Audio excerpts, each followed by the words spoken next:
So today I'm going to talk about building RPGs for mobile. A little bit about myself, the origin story. So I grew up playing video games, all kinds of video games, from console to PC, from anything I can put my hands on. I was definitely an avid gamer. So starting out with some of my favorite games like Zelda, the original, spent a lot of time in there trying to collect all the hearts.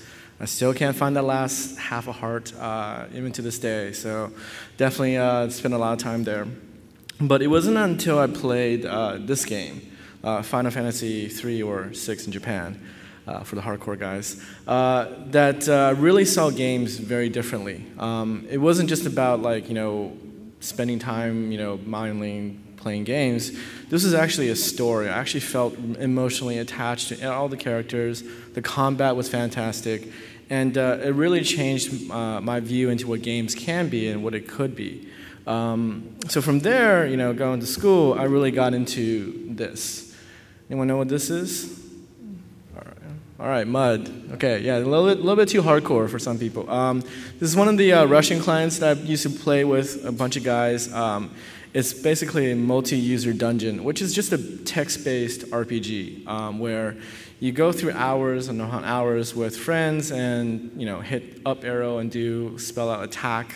And it was a really popular game for a very long time. But eventually, let's fast forward a little bit. I became an avid World of Warcraft fan. And I'll be talking about this a lot because when we think of RPGs, what it really comes down to is that there's definitely some top-tier ones, things that we can all learn from. And World of Warcraft just so happens to be mine because, as you can see, I definitely spent a lot of time in it. Actually, the screen is a little cut off, but I have 9,000 achievement points, which is real nice. Anyhow, but I didn't really start my career in games. I wasn't fortunate enough to really, jump into the gaming industry right away, even though it was something I really, really wanted to do. Instead, I actually started my career in analytics, really building a lot of dashboards, really looking into data, looking at how people perceive data, and also analyzing that, which, as you probably know, in social and mobile game is really handy. So with that, let's talk about the growth in mobile, or I like to call really nice graphs. So as you all know, mobile is on the verge of really dominating the marketplace. It's about to essentially dwarf the number of PC users, if not already. If you count tablets and smartphones together, that's only going to exponentially grow over the next few years. So with all the other markets somewhat shrinking, the mobile market is the one that's continuing to grow and grow and grow. And that really comes down to a couple of key devices. So how many of you guys pre-order iPhone 5?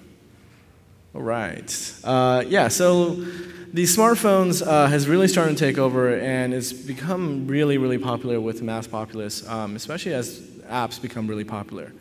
The same thing can be said about the tablet. The tablet is something that every company is investing in, and they're putting a lot of effort between Amazon on the Android platform, as well as the iPad mini that's coming out this year as well. So between the smartphones, iPhones, as well as the tablets across iOS and Android, the market for mobile is only going to grow even bigger. And what's really, really surprising is just how quickly apps have grown on the mobile market as well. This is Draw Something.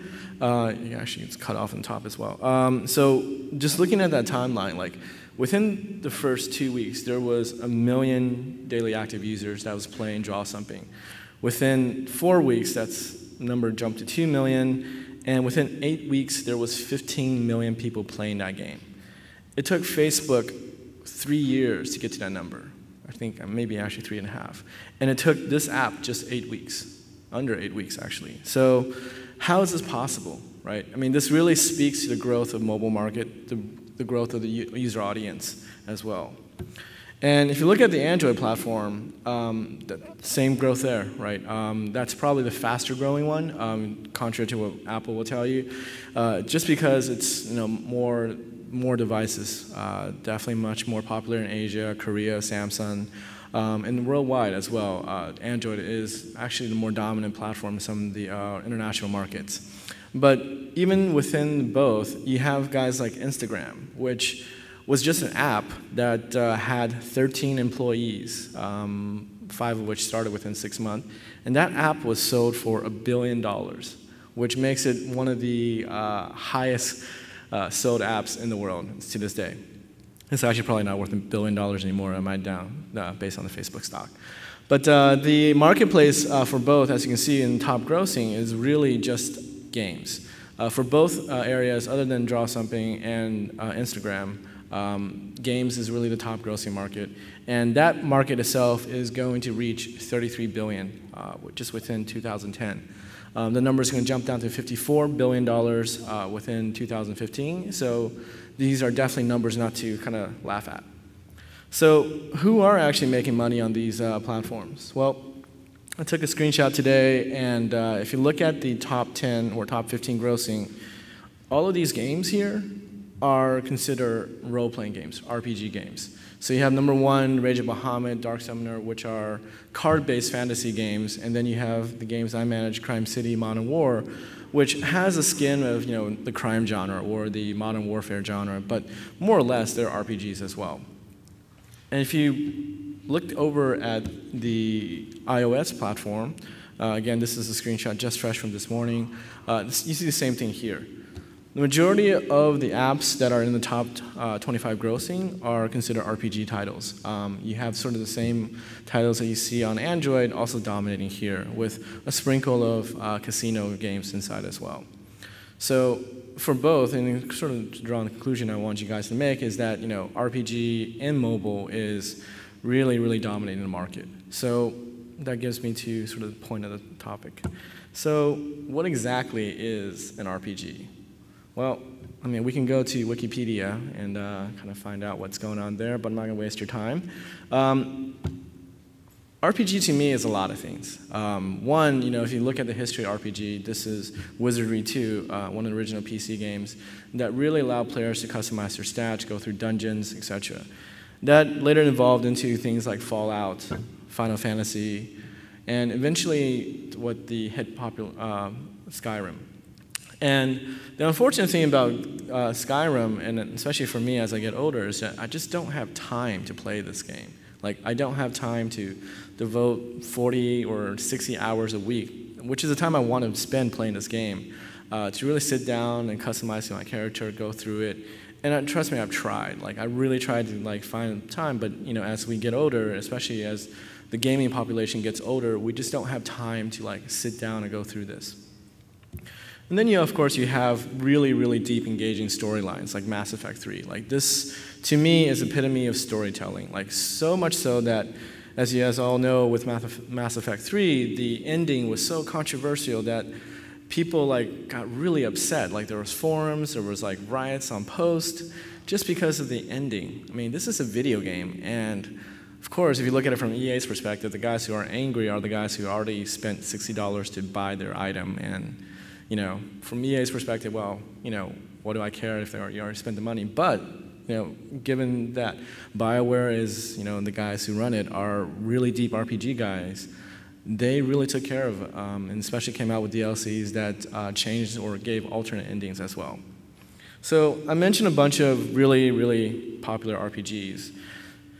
So what if you put that same game in mobile, right? Let's take that same experience that's worked really well on these other platforms. Let's just stick it on a mobile device, and I'm sure people will love it. Well, a lot of people have tried, right? This game is a screenshot from the Mass Effect game that's on iOS. It looks really, really good. I mean, the graphics look crisp. The production value is really, really high. But for mobile, that experience just doesn't work. Right. It's the same kind of equation that I'm talking about with Skyrim, is that we in mobile just don't have that much time to play, and the sessions just can't be as long as it is in console, because then I might as well turn on my Xbox and try to get through Skyrim. For mobile, the experience is much lighter, and even if you break it down into just less graphics, if you just look at it from a pure visual perspective, if you look at the left versus the right, which game would you rather play on mobile device? Right, just from a visual perspective, I know I would pick left, right? Just looking at the art style, looking at the characters, looking at the interactions, versus on the right, it's just a bunch of text, some couple of buttons, not a really great UX, UI design. And unfortunately, the left is, of course, on a Final Fantasy iOS version, and then on the right is Rage of Bahamut, which is the #1 top grossing game. Based on their last quarter earnings, they're doing roughly $10 million a month on that title in the US market alone. So that's $10 million. So did we miss something? Like, are all these companies missing something when they're trying to create this really deep and engaging experience into the RPGs? Well, I think the other RPG that we forgot to talk about is the MMORPG, right? Again, Wikipedia. So, question for you guys, since this is a small audience, I can actually ask this. What do you guys think is the most popular MMORPG in the world? Someone say WoW, anyone else? Maple Story, that's good. Anyone else? All right. The most popular MMORPG in the world is actually American Idol. Now just think about that for a second. Like, I know everyone was wanted to say WoW, and I want to say WoW as well, but if you think about what American Idol is, it's really an MMO, right? Like, you have tons and tons of players all watching, all quote-unquote competing with each other, and the dungeon resets every Tuesday with new contestants, and you're all putting points into your avatar to try to get them to win every week. And it's the most popular TV show in the world. I mean, if you boil it down, American Idol is an MMORPG, like, in all the sense of MMO. And I wanted to call this out because for some of the new, guys like me who are new to games, we really view this like the definition is a lot differently than what traditional gamers have done, is that the title of gaming really goes beyond just what we think it is. But to the real point, let's talk about World of Warcraft, right? Because that is, in the traditional sense of world, the most popular game.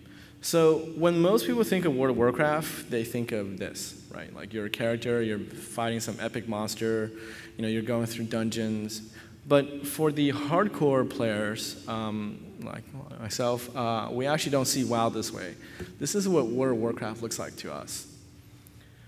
A lot of numbers, a lot of stats, moving pieces here and there. And when I show this to people, they think that this is like a stock ticker, right? Like, tons of information going on the screen. And to the hardcore RPG player, that's what we want. That's what we like. We love stats. We love customizing our characters.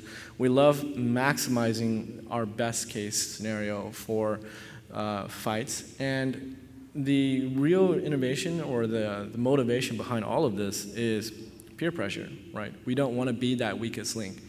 This boss specifically is Ragnaros, which is a classic World of Warcraft, and it required 40 people to take him down. That's 40 other individuals all trying to do one thing for 30 minutes, and you never want to be that one guy out of that 40 to say, hey guys, I think it's late, let's go to sleep. Like, even though the 30 other 9 guys all want the same thing, you never want to be that person, right? So it's that social pressure, is that stats that really drive World of Warcraft, and that's how we look at it from the hardcore player perspective. And if you go even more in depth, as a good raid leader, you actually put up your fight and analyze it down to this level of detail, right? This is actually a fan-made page that you can actually upload your entire WoW fight history and analyze it down to the level of what player was contributing to what time they were doing what, so you can analyze your fights, really, really get into it. And again, this is that social pressure. This is that, the massive multiplayer portion that made WoW so popular, is that you're playing with other people. You're playing in a world that there are other people that exist, and they're easily accessible. You can talk to them. They are usually connected all the time. And if you think about what that MMO really is, it's very close to what mobile is, right? Like, people have your phones. Like, who doesn't have their phone on them today, right? Everyone has their phones. It's a constant connected world that players can engage in, players can actually talk, and really, really go, play games together. So for me, mobile is really, in a lot of ways, MMO, right? The guys who have tried to make mobile games very similar to the first player experience that they see in console have done not the best job in terms of translating that experience into an MMO market. They definitely, with all their effort, have tried to, and the production value is great, but not a lot of them, especially if you see the top grossing chart, have really translated that exact same game experience into the mobile market. So finally, how do we put that RPG into the mobile market, right? We talked about that, the traditional sense of the word is not really working, and when you look at mobile, you really have to think about it in an MMO perspective. So let's go back to the top grossing charts. Again, the top one here, which the screen wasn't cut, is a game called Rage of Bahamut. So how were they able to translate something into their game that no other game has, right? Because they're clearly the winner. Like the next RPG is actually number 12 with a lot of other titles in between. How were they able to do that? Well, I'll actually tell a different story, again, relating back to World of Warcraft. So what I'm showing you here is a legendary item that was in World of Warcraft during the last expansion. This item, as you can see, had pretty good stats. Again, stats probably meaningless to you guys, but really, really, really good stuff. And it was the desired item for everyone, right? And only the best or one person from the guild can get it at a time. So a lot of time had to go into it. But not only that, you actually had to go and quest a lot. So you had to go through a chain of 9 different quests just to get the item, and that in itself took another 3 months. So what are we talking about here? Well, this one item here took roughly 3 months for any normal player to get, and everyone wanted to get that. But here's this item. Again, it's a little cut off, but if you look at the stats, they're not that different, right? They're probably about very, very similar. But the difference here is, if I were to count this in a percentage-wise, let's say this is 100%. This is actually 92.2% of that. Very, very close. And in fact, the stats are very similar. One is 639, and the other is 693. Very, very close. But the difference between getting the two is one took roughly 3 months, and again, this is real-world time. And the other one took just about a day, if you're lucky. You can get this item on the right and be at 93% of what the other guy is within just 1 day. So why do we all try to get this 3 months item? Well, there's lots of reasons, lots of motivation, and again, we can go through the psychology of why we're playing this. But the point is that during this time, I would have gladly paid my way. I would have gladly spent any money that wasn't allowed for me to actually speed up this process and also really see the value of this. So how do we translate that into mobile? All right, so how do we translate the idea that it takes someone 3 months to get one item and another item just 1 day, but only a small, slightly difference? Well, someone actually translated that into mobile. What you're seeing here is the evolution chart for some of the car battle games. And what you do is you actually combine 2 base cars to get a new evolved car, and then combine those 2 to get the next tier, and then finally get the last tier. And you notice there's actually percentages on top. And what you can do is also to maximize your stats, you can actually enhance them so that they're at 100%. And to do that, between the low tier, 95 to 90, and to the high tier, which is 100%, it's roughly weeks versus hours. So again, if you want the best stats possible, it's going to take you weeks upon weeks. If you want to be at 95, almost 96%, it'll just take you a few hours. And that, in a sense, is the key here, right? Like, for RPG guys, we really, really, really care about stats. We want to maximize every little thing, and we want to be really, really on top of how we actually grind and how we actually maximize our time. And trust me, players are paying their way through this week-long process so they can get there faster, right? Because you will find the players that are doing this faster. So again, we're translating a lot of what we know already, a lot of what we see in today's world and what we see that's worked in MMOs. So again, this is a screen of World of Warcraft. And how do we translate that into mobile? Well, this is Crime City. And as you can see, the similarities between the two are pretty noticeable. Because we're really translating that experience, even though into a smaller device. But we're keeping the core of the experience in there, the leveling, the stats, that what players really, really care about. They want to get the items that maximize their stats as soon as possible. They really want to just be the best character possible. And earlier I talked about, raid bosses. How do we get that experience into the game, right? Well, it's also very simple because to me, when I fought the raid bosses, they were never about the visual, right? It was always about the actual experience, the ability to actually go in and actually play with my friends, to actually do something together, and also take down an enemy that gives really good stats and really good items. And if you look at MUD and all the other games, you can easily translate that with just a screen pop-up with some experiences here. And finally, how do we translate the stats and items into games? Well, this is probably one of the easiest ones, but more importantly, you can actually translate this not just to traditional games like you see here with World of Warcraft or fantasy. You can actually translate this to any type of game. This game here is called It Girl, and as you can see, it's all stat-based, right? You're basically trying to maximize the stats of your avatar by the clothes they're wearing, by the fashion style sense, and they're all done through items in the game that you can sort of customize and sort of maximize the stats. So again, we're bringing basically this sort of hardcore phenomena into all sorts of markets. And this game right here, It Girl, when it first came out, was #1 top grossing right around the start. So talked about a lot of stuff.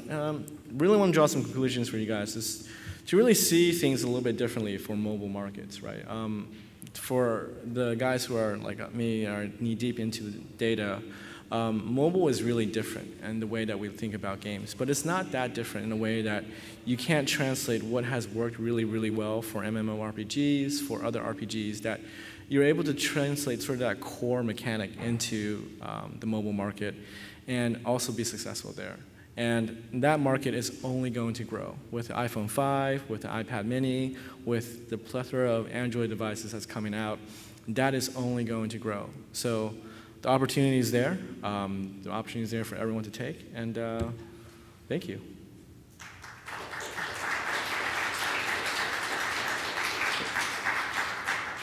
I think I'm supposed to answer some Q&A.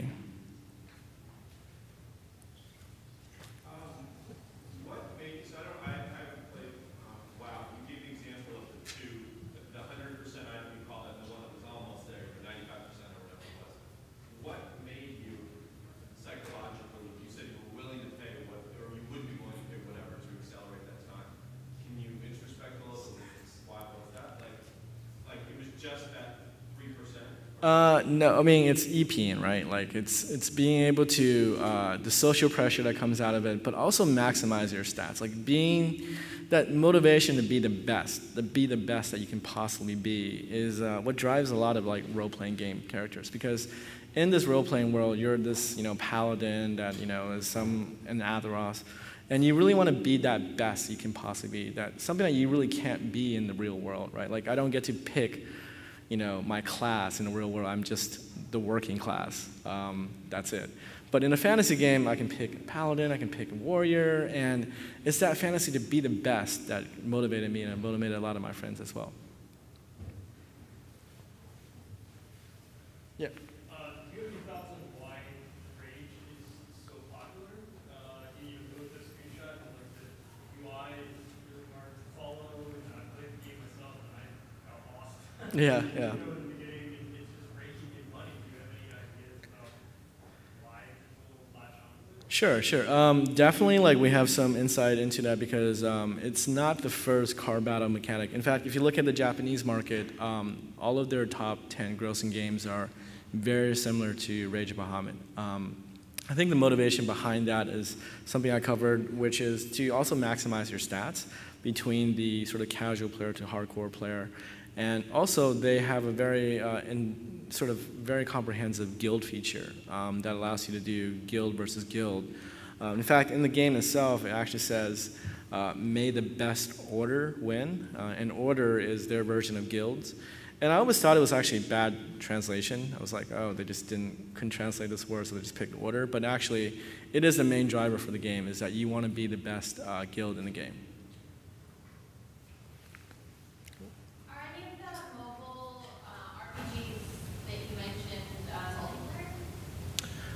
So multiplayer is it can be defined in a lot of ways. So all of those are essentially asynchronous multiplayer. You have, I think, PvP in just about all of them. Let me go through the list again. Yeah, I think you have PvP in just about all the titles in here. So yes. Oh, there it is. Any other questions? What type of stats are irrelevant to the user, or they don't normally care about that? For mobile, you want to minimize the number of stats as possible. Between the standard attack and defense, that seems to work really well. Anything going beyond that, where you have things like,